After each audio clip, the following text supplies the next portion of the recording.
Devout Amish Barbara Weaver has everything she's ever dreamed of. A handsome husband, 5 beautiful children, and a quiet, faith-based life. They keep to themselves, they harm nobody, they live humble existence under God. But her husband, Eli, is living a very different kind of life. So many people see the Amish community as so picturesque, but in all good, there is some evil. There is a dangerous web of deception and betrayal surrounding her that Barbara knows nothing about. Drugs, drinking, sex, and partying. He was a liar, and he was a good liar. It will catch up with you. Soon, innocence is corrupted with fatal consequences. It was a complete shock. Like, what pushes somebody to do that? This was almost the perfect murder.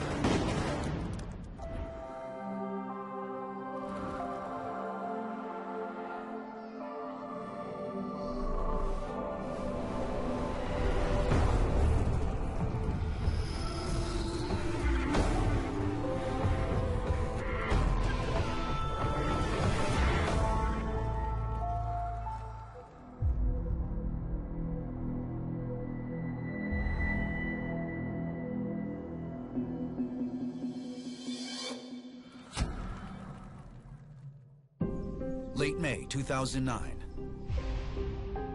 A desperate man is concocting a potion strong enough to end a life. He chose sleeping pills, and then he needed to crush them up. He's not sure how many tablets will render a person unconscious, so he adds a few extra. He opened the can of soda and added the pills. And I guess the hardest part was what he had to do next. For a moment, he puts the glass to his lips, but doesn't dare consume it. Then, as if on cue, she enters, thirsty for a drink. Can you sip your soda? Now, all he can do is watch. I hear so many wonderful things about Barbara, how patient she was and the love she showed to the children. It almost seemed that she knew this was going to happen. Life doesn't change much in Holmes County, Ohio, and it hasn't for over 200 years. This is why Barbara Miller and her family choose to live there. They are Amish. People look at Holmes County as this little slice of Amish paradise. They think it's just a perfect little place. The area is home to the largest Amish population in the world. The Amish are a Christian church. It's like we're sort of in between Protestant or Catholic. They see perfect harmony in that. But being Amish is more than a religion. It's a way of life. A life of simplicity, life without modern interferences. And it is the only life Barbara has ever known. We're very much aware of what is going on in the modern world, and we in the Amish community have chosen not to live that way. As a member of the Old Order Amish sect, Barbara and her family are more conservative than most. Basically, the Old Order doesn't have cars. They don't have electricity. All the women wear coverings. They don't have television, don't listen to radio, don't get the newspaper. They believe that technology actually can lead to temptation, and that sometimes can bring problems. Pious, vibrant, and happy, Barbara is the model of a young Amish girl. Very presentable, very sweet. She had dirty blonde hair, round face, cute little girl. She was just so friendly and just so warm and very approachable. We always had a great time when we hung out. Barbara's days are nearly indistinguishable from those of her ancestors. She learns cooking and sewing at her mother's knee and adheres to a specific set of strict religious rules. Called the Ordnung, also pronounced Atnung, it's a list of behaviors that no Amish question.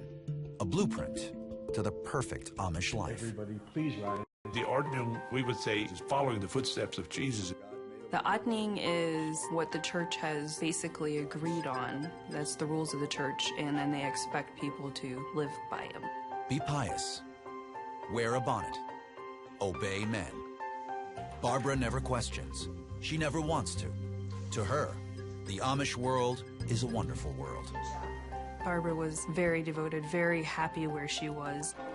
Like most Amish children, Barbara's schooling ends after 8th grade, and her time is now spent on housework and farm chores. As Barbara reaches age 16, she begins a new chapter of her life. It's the time all Amish teenagers spend before deciding whether to commit to the church. It's called the Rumspringa.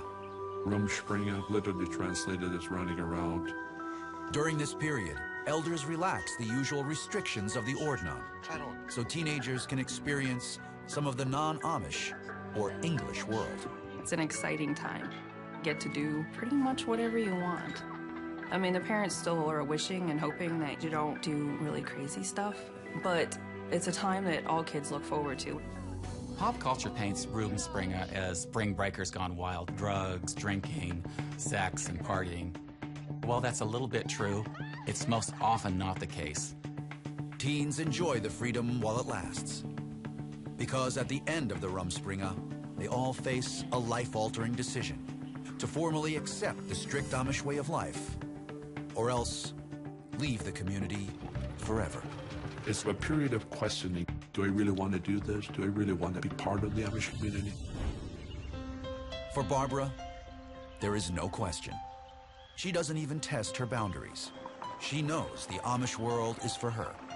She spends her Rumspringa with her girlfriends on the farm. Her wildest moments are slumber parties. They always like to have snacks and pizza and times when they stay up all night.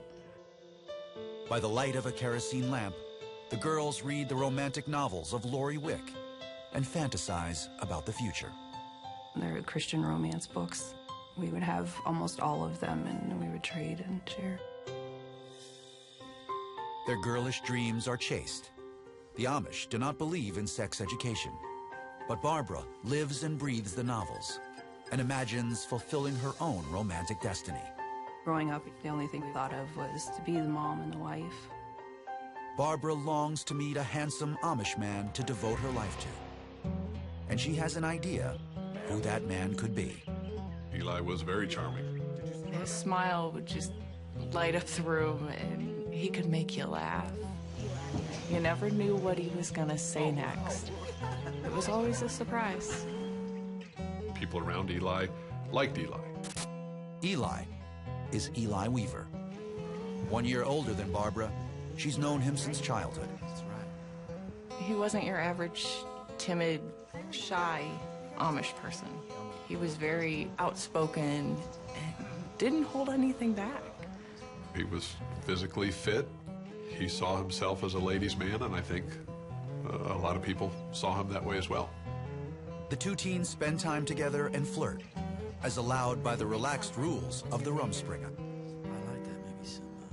Although Eli is attracted to his young, pretty childhood friend, he doesn't share her content satisfaction with the Amish way of life.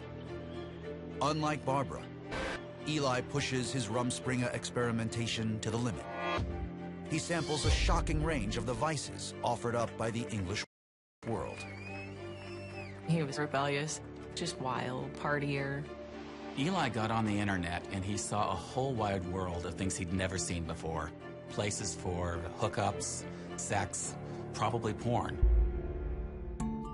At the end of the Rumspringa, when the teens must make their choice, Barbara elects without hesitation to remain with the Amish. But Eli is hesitant. The freedom and passion he discovered in the English world has ignited something within him. Holy Spirit, I don't think he ever shook it. welcome to the congregation. But once you've sown your wild seeds, so to speak, you're expected to come back to the Amish. For Eli, it's a difficult decision. But Barbara's demure ways have caught his eye, and he wants to pursue her. So he commits to the Amish faith. She and Eli date for a year in virtuous Amish fashion. It's just innocent dating, going out and having fun. That's a good place for a picnic. They meet at the Sunday night hymn sings where boys and girls get together to sing, and of course it's very much a socializing event. And then the girl drives the boy home from the singing and stays for a while and then goes home. Let us pray. Soon, the young couple falls in love. To Barbara, it seems like a perfect match. Amish women look for security, somebody that's mature and responsible to provide for the family. And in Barbara, Eli sees an attractive woman who will help him hold to the Amish way of life. Get married in a year? No. 3 years? No. Sooner? Yes. All boys like a pretty girl, but I'm sure that they want somebody that would be a good wife and a good mother. In 1999, Barbara's every wish is granted. She and Eli marry. For her, the day is magical. An Amish wedding is a long day. Brother Eli. Starts usually early in the morning with a church service. They say the same vows that the English society would use. They promise to take care of each other in sickness and in health and not part from each other until God parts them through death. Before her wedding night, Barbara's mother tries to prepare her for the realities of married life. You need to know what a man expects after he marries his wife. It is the first time Barbara's ever been told about sex. By his wants. The information is uncomfortable to hear, but she listens intently. As a good wife, you need to She is to submit to her husband's desires. according to God. And the only purpose for sex is to create a family. Production. Okay. Barbara accepts the guidance willingly and prepares for a life with her husband. This is the Amish way. It has never let her down. The young couple sets up house and moves to a nearby Amish community, Maysville. Eli had a outdoor type store, hunting, fishing supply, that sort of thing. And that was his source of income. Within a year, their first son, Wayne, is born, and more children follow. For Barbara, it's just like one of her romance novels. She is living the happily ever after. But what she doesn't know is that her husband, Eli, isn't following the same script. Barbara is always alone. She's taking care of those kids, and her husband, Eli's nowhere around. Problem with the marriage would be with Eli. That was clear from his behavior.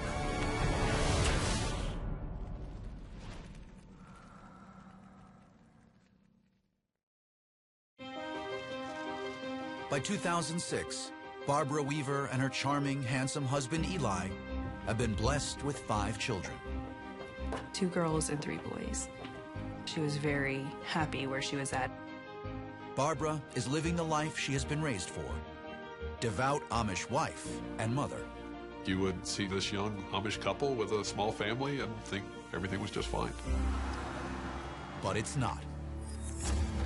After 7 years, cracks in the marriage start to appear. Eli seems distracted, less interested in Barbara, their family, and the church. Oh, sick. Eli spends more and more time at his hunting and fishing store, a private sanctuary where he mingles with English clientele and does what he likes. Is your first time fishing? Yeah. The Amish community is noticing that Barbara is always alone. She's taking care of those kids, and her husband Eli's nowhere around. And when Eli does come home, he seems sullen, not the happy-go-lucky charmer he used to be. He takes his frustration out on his wife. Can you help me with Jacob? His milk's in the other room. Sit this down first. I heard that they had issues. You know, that was kind of a rocky situation. He told me that he just wasn't happy in his marriage. And behind closed doors, things are even worse. Eli demands sex from Barbara, but returns no warmth or affection. He refuses to kiss or even hold her. And he keeps pressuring Barbara for oral sex. Said you'd do anything for me. Not that. She's a good Amish woman, so it puts her in a very conflicted position. I'm sorry. She loves her husband and wants to please him. She knows she should submit to him, but she just can't do that. As a young man, Eli sampled a world of sexual experimentation. Barbara's wholesome offerings can't satisfy his carnal hunger. Eli seems hell-bent on pushing against the boundaries of the Ordnung rules. He secretly smokes a pipe. He had a phone, like a smartphone. The church that Barbara grew up in, that's completely unheard of.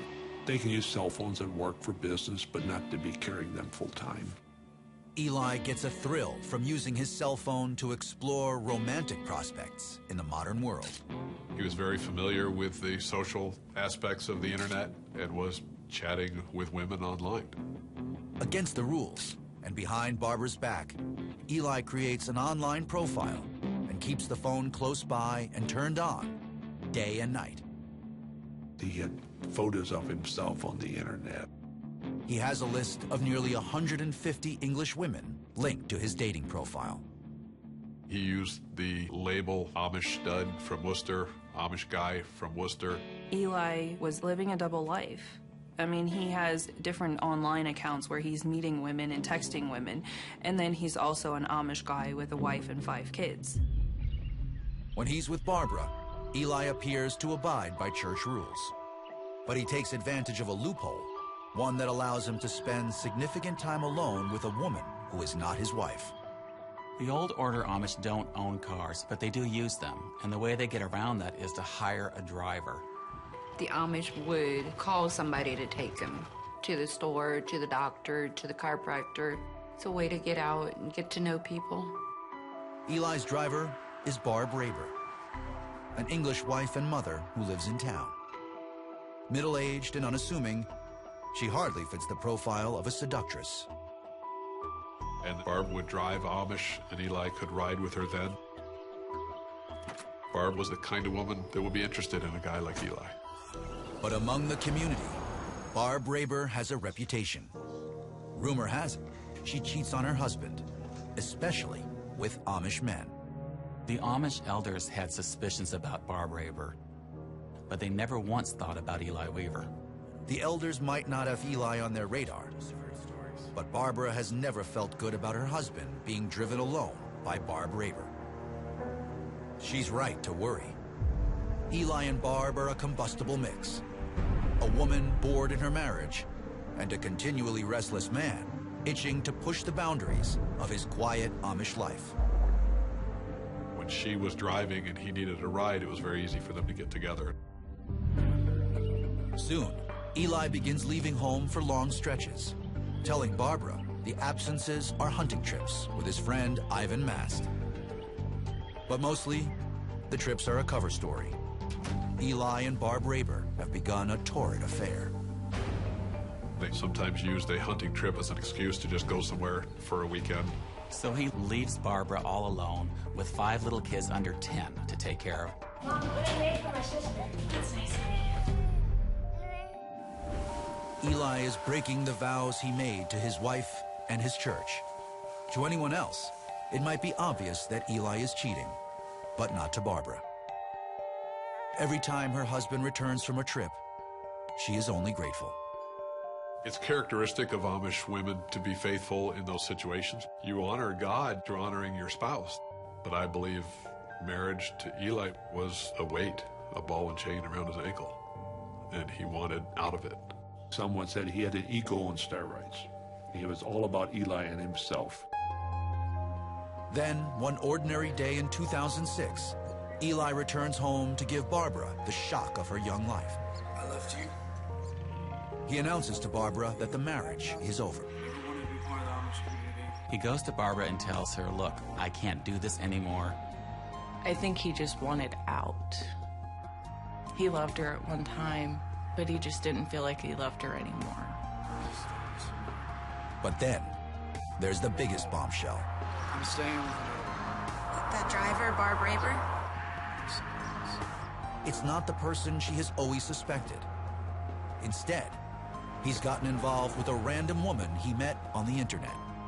She had no reference point for being left by her husband. I mean, she thought that being married was forever because that was the Amish way. Typically, Amish women keep their marital lives private. But Barbara is reaching the breaking point. In April 2006, she seeks professional help. There was an Amish counseling center named Hoffnungheim for life counseling, anger, depression issues. At the Hoffnungheim, Barbara meets Amish counselor Dwayne Troyer. I miss my husband. Maybe if you write your experiences. She unburdens herself to Dwayne. He is her only confidant. The letters to her counselor painted a picture of what was going on. Barbara writes Dwayne about Eli's history of deviance from the Amish path. The smoking, the cell phone, the shocking sexual requests, and now, how Eli has left her and the family for another woman. Barbara is devastated for herself and the children, but knows divorce is not an option. Divorce in the Amish culture is very, very rare.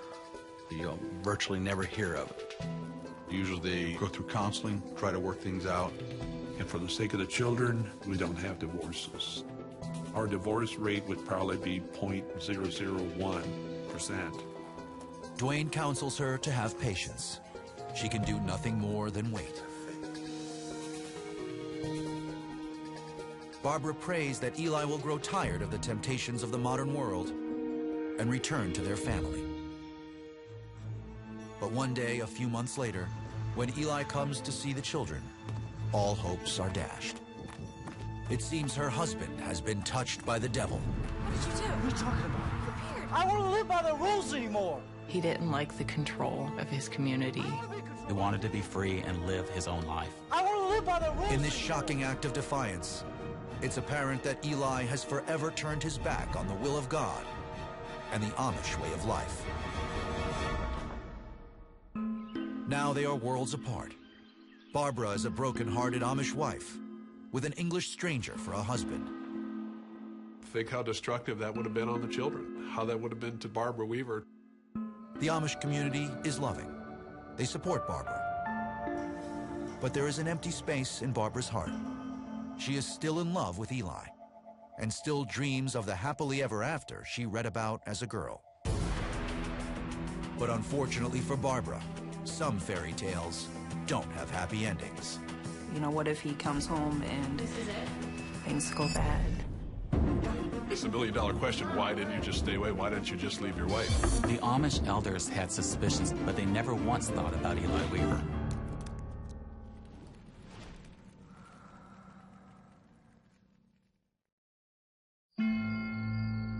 August 2006. Amish wife and mother Barbara Weaver is devastated when she is abandoned by her husband Eli. For 6 months, he has been living in sin with an Englishwoman, away from her and their Amish world. For Barbara, divorce is impossible. Life as a single mother is unimaginable. Only one thing can redeem the catastrophe. All she had ever known was to be an Amish wife and mother. That's all she'd ever wanted. So she wanted Eli back. And when she heard about Ivan Mast getting married, she saw it as an opportunity. Barbara knows her husband wouldn't skip his close friend's wedding. As she sits in the pew, her heart is pounding. I think she was waiting for him. Then Eli appears at the back of the church. And when he sees her, their time apart melts away. And for both of them, it was like this switch was flipped. Eli came up to Barbara, and he unburdened himself. He just laid it all out there. I miss you. Maybe seeing Barbara ignites dormant feelings of love. Maybe sitting in church feels like a spiritual homecoming. Whatever the reason, Eli asks Barbara to forgive him. He missed her so much, and he missed their simple Amish life. Barbara, I know I made a mistake. He tells her that the English world is too complicated, and he wants to come home. Can I come sit by you? It's everything Barbara wants to hear. He asked for forgiveness and she forgave him. She just took him back. By the end of January 2007, Eli has returned home. He goes back to wearing Amish garb and rededicates himself to Barbara, their family, and the church. Eli humbly acknowledges his infidelities. The things that they do. I don't think I want to know. He admits everything to her. He tells her about his online activity, about his dating, even about his nickname, the Amish Stud. It's one thing for Barbara to accept him into her life again. Let's put this behind us. But the Amish community will be harder to persuade. He knew if he repented or said, "I'm sorry," they would forgive him, and he could come back. The Amish elders are forgiving, but there are clear expectations. They demand he turn over his cell phone. He had agreed when he came back not to have any more affairs. Eli makes dramatic changes in his life. He logs off the dating site. He avoids all modern temptations. He engages again with the children. Barbara thinks this is a fresh start.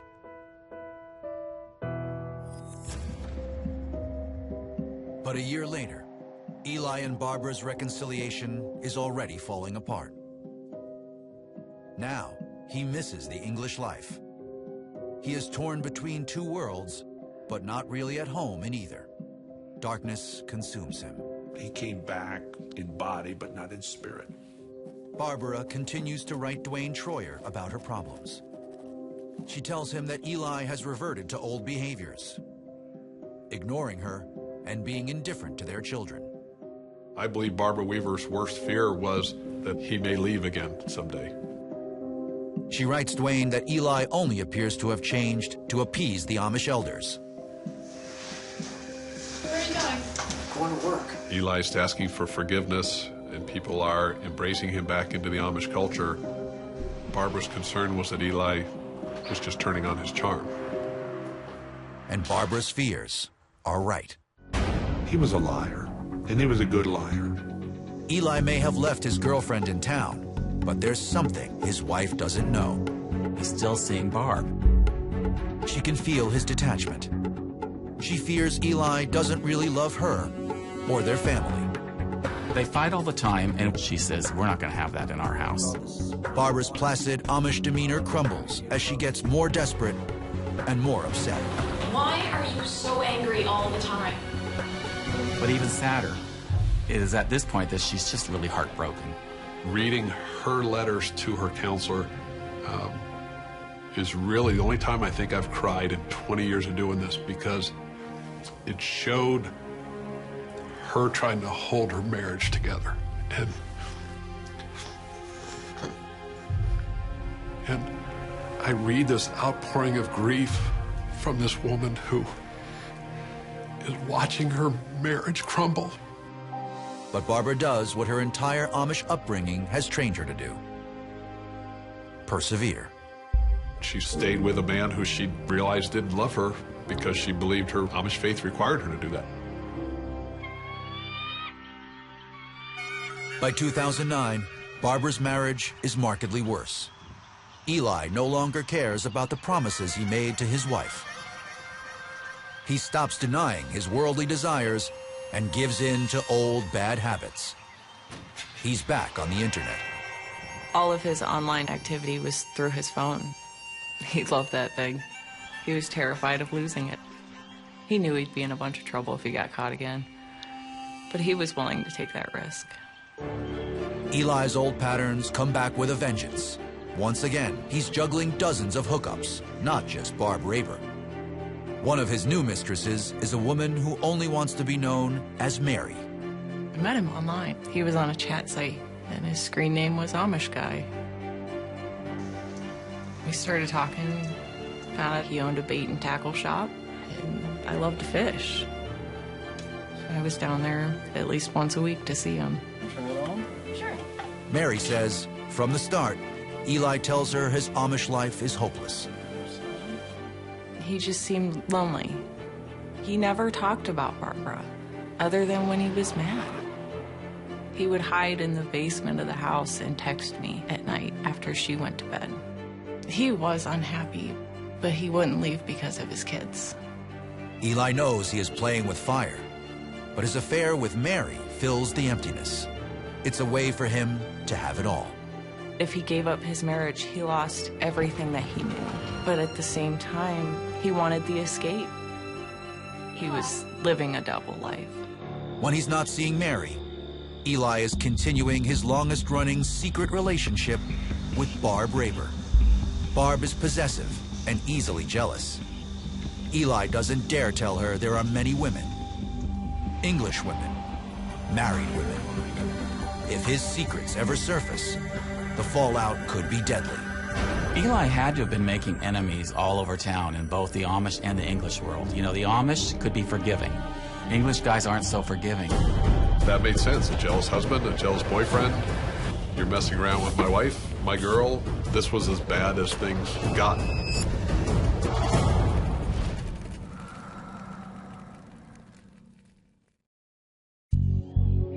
It's 2009. Barbara Weaver's Amish husband is secretly carrying on multiple affairs with English women.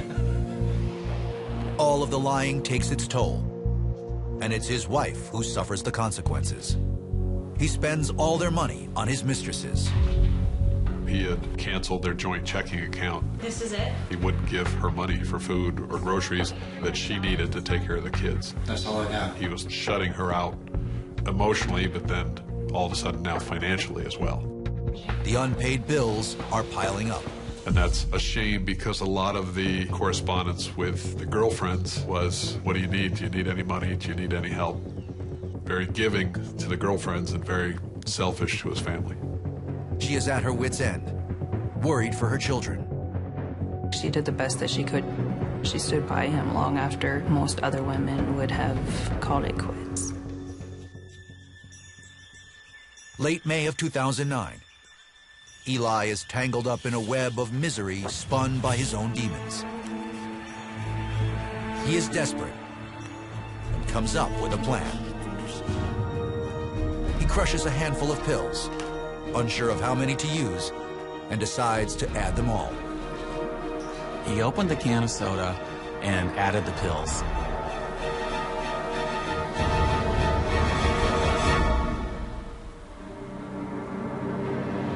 He can't drink it. Then, Barbara walks in. Can I sip your soda? And she takes a sip of this soda, and immediately she knows something's wrong. Fortunately, she has not swallowed enough to cause her real harm. Eli immediately has a story. Crush those sleeping pills. Why? So I'm gonna kill myself. Why? He seems fearful, and he tells her that he feels like his life is getting out of control. Once again, Eli's contrite. He admits his affair with Mary, admits all the lying. They pray for God's help to hold their marriage together. And for maybe the first time, it seems like Eli means it. We pray. June 2nd, 2009, 3:10 a.m. A violent knock at the door startles everyone awake. Eli, you His up? fishing crew was banging on the door. He overslept, didn't get up in time. A sleepy Barbara gets up to help Eli with his clothes and fishing gear, then tenderly kisses him goodbye. Eli leaves through the basement door. And Barbara, she goes back to sleep. She doesn't realize that she will never see her husband again. 8 a.m. 9-year-old Wayne, Barbara's oldest child, wakes up and wonders where his mother is. Barbara hasn't come downstairs, which is very unusual. He creeps up to her room. The door is still closed. He knocks, no answer. He knocks again, no answer. And then slowly he turns the knob.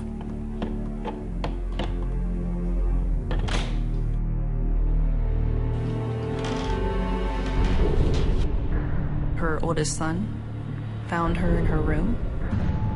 It's a horrible sight. A comforter covering Barbara's body shows one burnt hole where the fatal gunshot pierced her chest. She was lifeless in bed, cold to the touch, discolored. Can you imagine how that 9-year-old felt seeing his mom and what had happened to her? It's almost unimaginable. No! Wayne runs downstairs and out the door to get help. When the police arrive, they are shocked. Amish murders are almost unheard of. It spread throughout the community instantly. Murder of an Amish woman in her bed. You know, this was as bad as things got. Police contact Eli on his contraband cell phone What's going on? and summon him back from his fishing trip. Where were you? Eli returns home to a crime scene. He seems frozen with shock. But soon his anguish turns to alarm. A troubling message has been left on his voicemail. Eli, we missed you this time, but we'll be back. The killer isn't finished. It looked like somebody wanted this Amish guy dead. An Amish guy who had a few girlfriends. We meant to get you, and we ended up getting your wife. Go deeper into the world of the Old Order Amish at investigationdiscovery.com. Barbara Weaver, a dedicated Amish wife and mother, has been shot dead in her home. But according to an ominous voicemail left for her husband Eli, the gunman was coming for him. There was a phone message left on an answer machine. Eli, we missed you this time, but we'll be back. You know, to me, that's huge. This is the person that shot his wife, threatening him that we meant to get you, and we ended up getting your wife. Police on the scene gather witness statements and bring Eli in for questioning. I was out fishing with my friend. Eli feels targeted and vulnerable, at the mercy of an unfamiliar English system. Approximately what time, sir?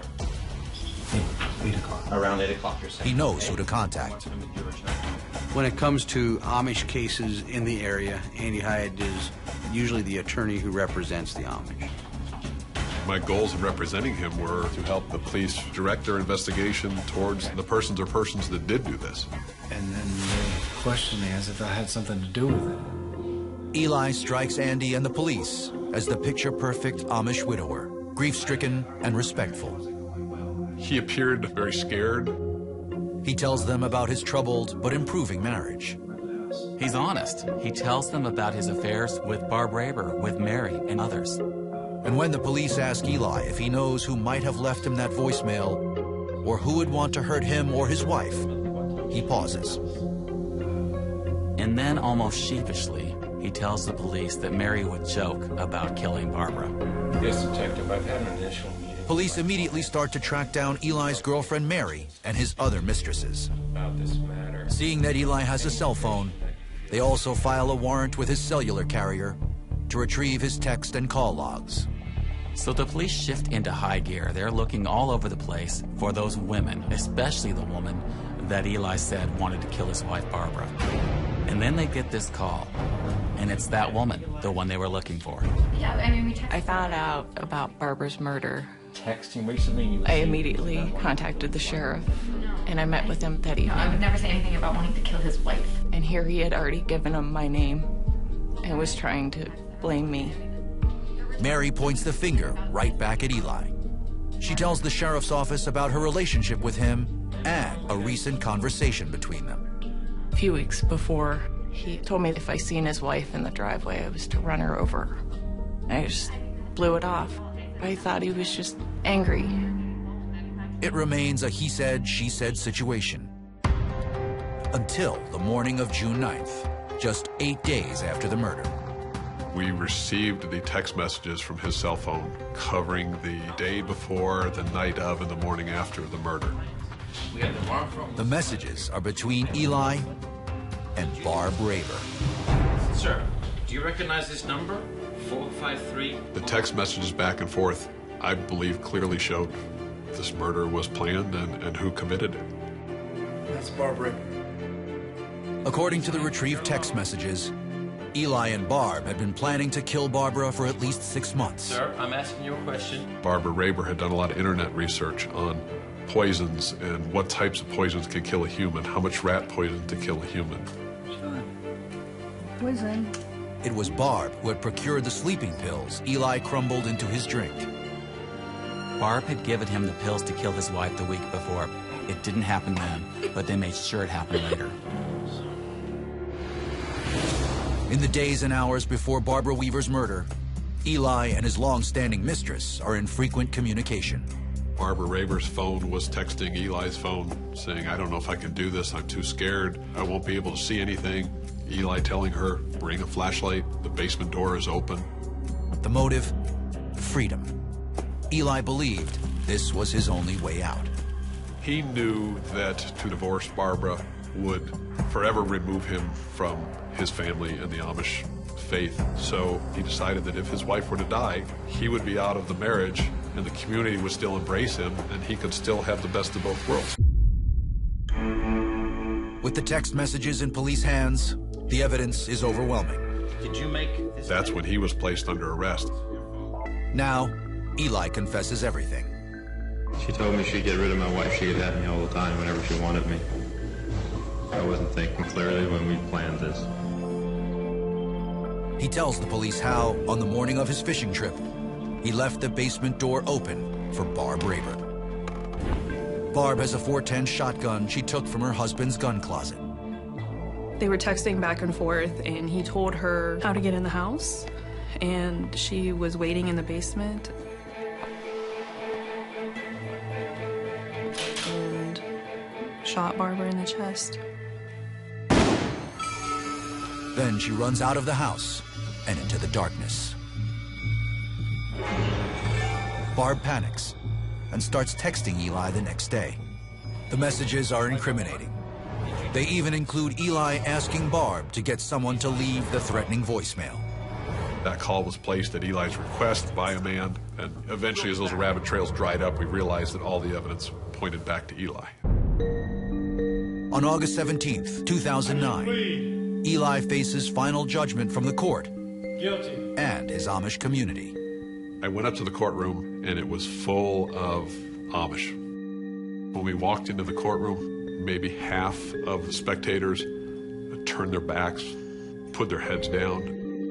A very obvious show of the shunning, of disrespect, that you are nothing to me now. There's no punishment in prison that will equate to the punishment he got that day. Eli pleads guilty to conspiracy to murder and is sentenced to 15 years in prison.